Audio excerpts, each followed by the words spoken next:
evening, sir. My name is Vasudha Tyagarajan. I'm a law student, actually.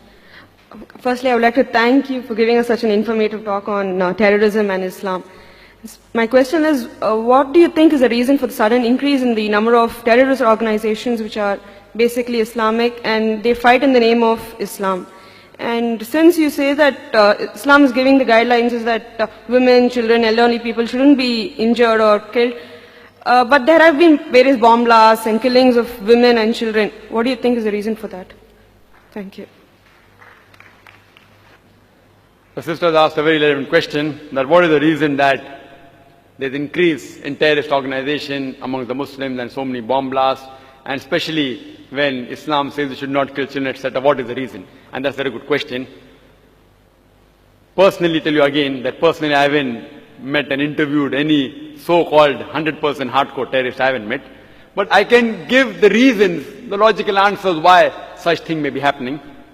Number one, some people may really be terrorizing the innocent people. Some Muslims may be on the wrong track. They may not be following the guidance of the Quran.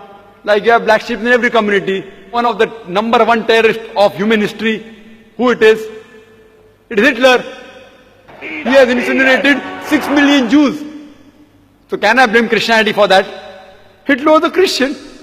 So I can't say because Hitler incinerated 6 million Jews, therefore Christianity says that you have to. He alone, if you add up all the terrorist organizations put together, I doubt whether it reach 6 million. One individual alone. Again, Mussolini. Mussolini is a Christian.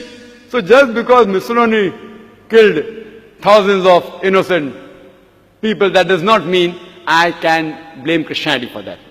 So there may be certain black sheep in the community. Black sheep may be calling themselves Muslims and may be in the wrong, maybe. Point number two. It can be that there are people who are harassed. Like you asked me that today there is no Indian fighting for the freedom of the country. Do you find any Indian fighting for the freedom of the country? No. But 100 years back there were several. So if you ask me, Brother Zakir, why did 100 years back there were many Indians fighting for the freedom? Because the British government ruled India.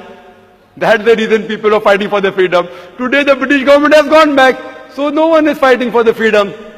So maybe these Muslims may actually be harassed. They may be being harassed. And you find this in several parts of the world, in Palestine, etc.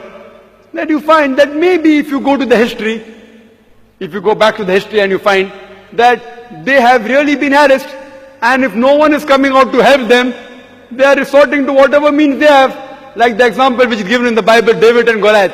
The stone was sufficient. So who's to blame? We are to blame.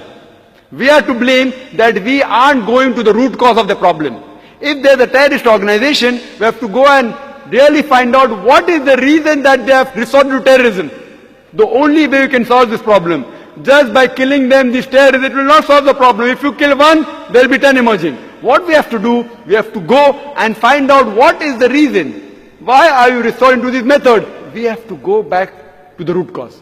It is like giving the example of Palestine. When Hitler incinerated 6 million Jews, the Jews were kicked out from Germany.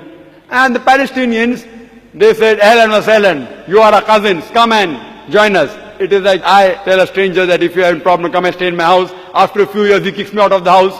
And when I start making a noise outside my house, that see, these people have entered my house, so you call me a terrorist. Am I a terrorist? I was welcome a person as a stranger, just as a human brother. I got him to the house. After a few months, he kicks me out, and when I say that I want my house back, you say that I'm a terrorist. Who's to blame? We are to blame. We are to blame. We have to find out that what is the cause of the problem. If we, who Almighty God has given us intelligence, has given even the power and to get together, if we get to the root cause, you will come to know that why should a person want to die? Who would like to die? Who would like to die? A person who says that I say I'm going to get killed, so why not I die and take somebody else also? So if you ask the psychologists, they will tell you the root causes. We have to go and ask these people that why are you doing all this, and many times we'll find out that the truth is lying behind it.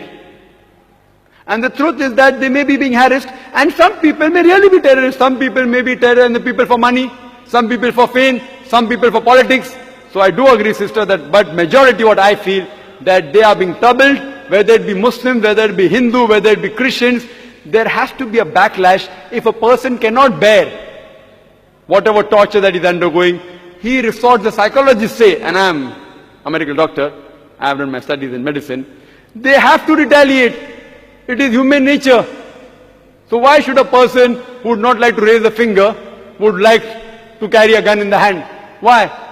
So what we have to do, we have to find the root cause and try and solve this problem.